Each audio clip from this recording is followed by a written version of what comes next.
हमारे देश के प्रधानमंत्री माननीय नरेंद्र मोदी जी ने देश के दिव्यांगजनों को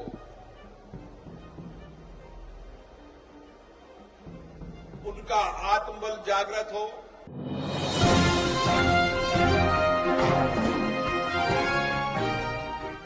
नमस्कार, मैं अपूर्वा, आप देख रहे हैं दिव्यांग जगत। आइए बढ़ते हैं कुछ खबरों की ओर। लोकसभा अध्यक्ष ओम बिरला ने दिव्यांगजनों के लिए एक अच्छी पहल की है। इस पहल का स्वागत पूरे देश भर में हो रहा है। स्पीकर बिरला ने कहा कि यह केंद्र दिव्यांगजनों के आत्मबल और आत्मनिर्भरता की दिशा में एक नया अध्याय जोड़ेगा। उन्होंने कहा कि पीएम मोदी द्वारा विकलांग के स्थान पर दिव्यांग शब्द अपनाना केवल भाषा नहीं बल्कि दृष्टिकोण में बदलाव है। बिरला ने साझा किया कि आज दिव्यांगजन मोटरसाइकिल से खुलपी कपड़े बेचकर आत्मनिर्भरता की मिसाल बन रहे हैं। राज्य सरकार की पहल की सराहना बिरला ने मस्कुलर डिस्ट्रोफी से पीड़ित बच्चों के इलाज के लिए राज्य सरकार द्वारा किए जा रहे प्रयासों की सराहना की। उन्होंने मुख्यमंत्री द्वारा मस्कुलर डिस्ट्रोफी से पीड़ित व्यक्ति को मुख्यमंत्री इलेक्ट्रिक व्हील चेयर योजना के तहत ऑटोमेटेड मोटरसाइकिल उपलब्ध कराने के निर्णय को लेकर कहा कि इससे दिव्यांगजनों के जीवन में बड़ा बदलाव आएगा। लोकसभा अध्यक्ष ओम बिरला ने सोमवार को कोटा के एमबीएस हॉस्पिटल में प्रधानमंत्री दिव्यांगता केंद्र का उद्घाटन किया। कार्यक्रम में 127 वरिष्ठ जनों और 99 दिव्यांगजनों को motorised tricycle, wheelchair, smart stick, स्वर्ण यंत्र समेत विभिन्न उपकरण वितरित किए। सुनिए क्या कहा लोकसभा अध्यक्ष ओम बिरला ने देश के दिव्यांगजनों के लिए। आज कोटा की धरती पर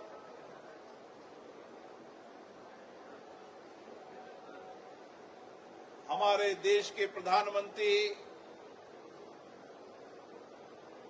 माननीय नरेंद्र मोदी जी ने देश के दिव्यांगजनों को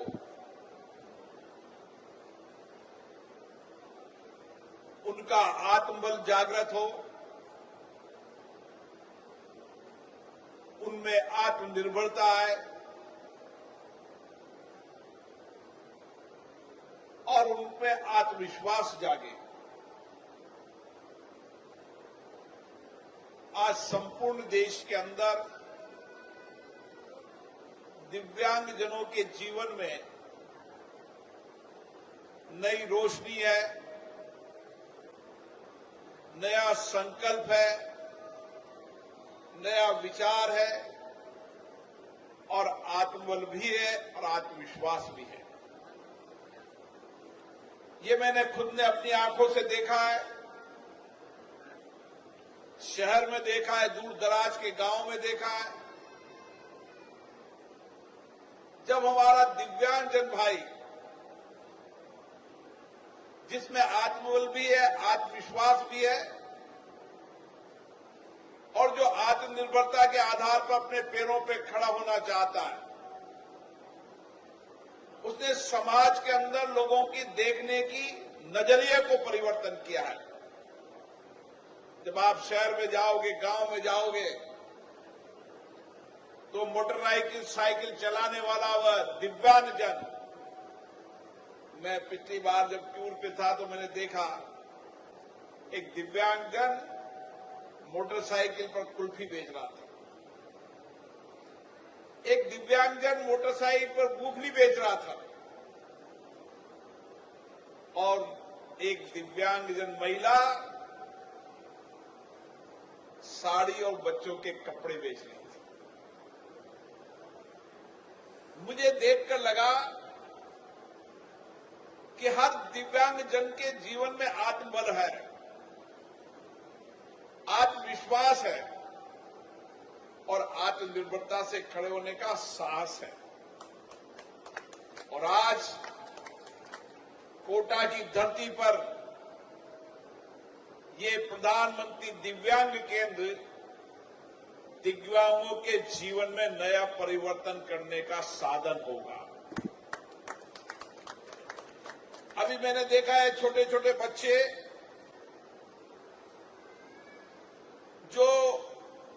मास्कुलर डिस्ट्रोफी से बीमार हैं।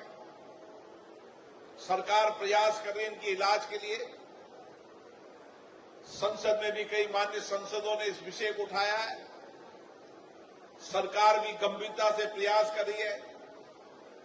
लेकिन राजस्थान के मुख्यमंत्री जी ने जिस संवेदनाशील के साथ काम किया, मैं राजस्थान के मुख्यमंत्री को बधाई देता हूं कि उन्होंने मस्कुलर डिस्ट्रोफी से पीड़ित व्यक्ति को एक ऐसी मोटराइज साइकिल दी है जो ऑटोमेशन है और जिससे वे पूरे इलाके में घूम भी सकता है, स्कूल जा सकता है, कॉलेज जा सकता है, अपना काम कर सकता है।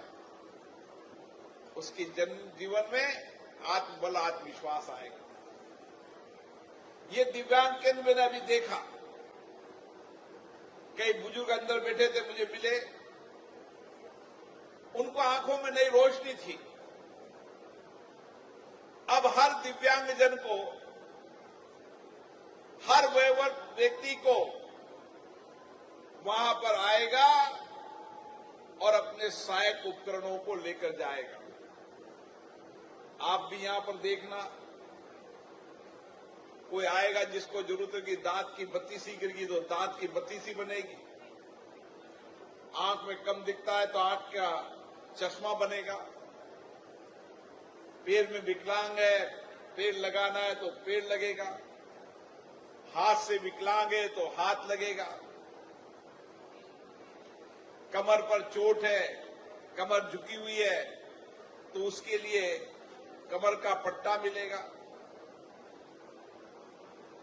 गर्दन के अंदर दर्द है तो गर्दन के दर्द के लिए पट्टा मिलेगा, चलने फिरने में दिक्कत आती है, सहायक उपकरण की आवश्यकता है तो छड़ी मिलेगी।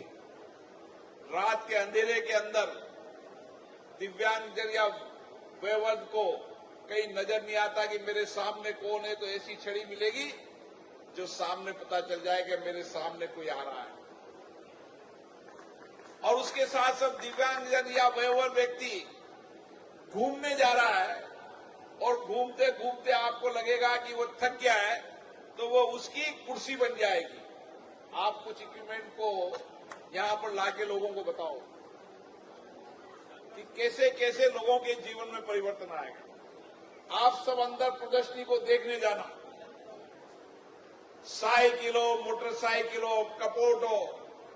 मैंने देखा है गांव के अंदर जब कोई व्यक्ति की हड्डी टूट जाती या विकलांग हो जाता, पैर से नहीं उठ सकता, तो वो खाट पे पड़ा रहता है। अब खाट पे पड़ा नहीं होगा, उसके घर वाले उसको साइकिल पर भी घुमा सकते हैं और घर में अगर लेटरिन नहीं है तो कपोट वाली लेटरिन भी उसको मिलेगी ताकि वो साधन भी उसको मिलेगा। छोटी छोटी चीजें हैं लेकिन ये जीवन के अंदर जीवन को बेहतर और खुशहाल बनाने का काम करता है। जीवन के अंदर नई ऊर्जा आती है, नई दिशा आती है, नए जीवन का संकल्प आता है, नया आत्मबल आता है। और इसीलिए प्रधानमंत्री जी ने विकलांग शब्द का परिवर्तन करके दिव्यांगजन, जो दिव्य की धरती पर दिव्य रोशनी करे, ये दिव्यांगजन है। और आज कोटा में ये केंद्र उन सब दिव्यांगजनों के जीवन में आत्मबल लाएगा, आत्मविश्वास लाएगा, आत्मनिर्भरता लाएगा और उसके जीवन में नई ऊर्जा, नई सामर्थ्य मिलेगा ताकि वो अपने जीवन को खुशी और आनंद से जी सके। अब आने वाले समय के अंदर इन्हीं दिव्यांगजनों के लिए एक दिव्यांगजन पार्क बनेगा 15 करोड़ की लागत से। जब दिव्यांगजन उस पार्क को आप देखोगे तो आपको लगेगा कि एक दिव्यांग जीवन को परिवर्तन करने के लिए कैसे एक दिव्यांगजन पार्क बना है, जिसमें दिव्यांगजन बहुत सारी लिपि को सीखेगा। दिव्यांगजन या वयोवृद्ध लोगों को थेरेपी की आवश्यकता है, थेरेपी मिलेगी। उनको योग करना है तो दिव्यांगजनों का योग केंद्र बनेगा। उनको छोटी मोटी एक्सरसाइज करनी है तो वो मिलेगा, वहां बैठकर वो लाइब्रेरी में पढ़ पाएंगे और सुबह सुबह घूमने के बाद उन रेस्टोरेंट में चाय पीकर अपनी चर्चा कर देश के लोकतंत्र को सशक्त और मजबूत कर करें। और इसीलिए इस कोटा शहर के अंदर आने वाले समय के अंदर चाहे चिकित्सा हो, चाहे शिक्षा हो, चाहे दिव्यांगजन के लिए जीवन बदलने का हो, समाज के हर गरीब व्यक्ति के जीवन को परिवर्तन किया जाएगा। ये कोटा का एमबीएस हॉस्पिटल, जब आप 2 साल बाद इस एमबीएस हॉस्पिटल को देखोगे तो कोई निजी अस्पताल में इलाज कराने नहीं जाने। अगले 4 महीने 6 महीने बाद इसका काम शुरू हो जाएगा। जो बिल्डिंग वर्षों से पुरानी हो चुकी है, उस बिल्डिंग को नई आधुनिक बिल्डिंग में बनाया जाएगी, उसकी मेंटेनेंस कर उसको बेहतर बनाया जाएगा। जहां पर एक बार यहां पर एमबीएस हॉस्पिटल होगा, न्यू मेडिकल कॉलेज होगा, 12 रोड पर हॉस्पिटल होगा, बूंदी रोड पर हॉस्पिटल होगा, स्टेशन के अंदर नई सीएससी बनेगी, उद्योग नगर के अंदर नई सीएससी होगी, केशवपुरा के अंदर नई सीएससी। हर आधा किलोमीटर पर हर व्यक्ति को चिकित्सा की प्रारंभिक सुविधा मिल जाए और हर 5 किलोमीटर पर उसको देश की सबसे सर्वश्रेष्ठ चिकित्सा व्यवस्था मिल जाए। और आने वाले समय के अंदर हम कार्यकर्ताओं से तो आग्रह करते ही हैं, लेकिन मैंने कॉलेज की प्रिंसिपल से कहा है कि कोटा बूंदी संसदीय क्षेत्र का पूरा पॉपुलेशन बेस्ट वो विकलांग है, दिव्यांग है, शरीर से कमजोर है, तो उसके दिव्यांगजनों के अंदर आंसू की रोशनी कैसे आ सकती है, उसके लिए सर्वे करने के बाद एक एक दिव्यांगजनों को और एक एक वयोश्री को उसका सहायक उपकरण उपलब्ध कराएंगे ताकि ये लोग सब आनंद से जीवन जी सके, खुशी से जीवन जी सके। दिव्यांग भगवान ने हम पर कृपा कम की, लेकिन दिव्यांग बनने के बाद भी हमने जीवन में परिवर्तन करने का काम किया। मेरा विश्वास है दिव्यांगजन बौद्धिक क्षमता से बहुत तीव्र होते हैं, दिव्यांगजनों में बहुत आत्मविश्वास होता है, दिव्यांगजनों में बहुत आत्मबल होता है और दिव्यांगजन आत्मनिर्भर भी होना चाहते हैं। और इसीलिए आने वाले समय में ये प्रधानमंत्री दिव्यांग केंद्र हर व्यक्ति के जीवन में नई ऊर्जा, नई रोशनी, नई सजगता लेकर आएगा। जो भी यहाँ पर आएगा एक दिन में उसको कान में कम सुनता। अभी एक बाबा मिला मुझे, मैंने बाबा क्या हाल है, सुना है मुझे, मैंने क्या जाना है वो, नहीं, अब कान की मशीन लगा के जाएगा तो मेरी आवाज को सुन लेगा। ये छोट कोई आंख में दिखता नहीं, कम पढ़ नहीं पाता तो उसको चश्मा मिलेगा। ऐसे बहुत सारी चीजें मिलेगी। मैं इसके लिए देश के प्रधानमंत्री जी को धन्यवाद देता हूं, जिन्होंने राज्य का 30वां प्रधानमंत्री दिव्यांग केंद्र खोलने की स्वीकृति जारी की। हमारा लगातार प्रयास है कि समाज के अंतिम वंचित गरीब व्यक्ति के जीवन को बदलना, उसके जीवन के अंदर नई रोशनी लाना, नई उजाला लाना और वह जिंदगी आनंद से जिए, इसके लिए हम सबको मिलकर काम करना है। और मुझे आशा है आपको इसके परिणाम नजर आएंगे। आप सब यहाँ पर आए, आप सबको बहुत बहुत धन्यवाद। बहुत अब तक की खबरों के लिए बस इतना ही। आगे हमारी खबरों को देखने के लिए चैनल को लाइक करें, शेयर करें, सब्सक्राइब करें। नमस्कार।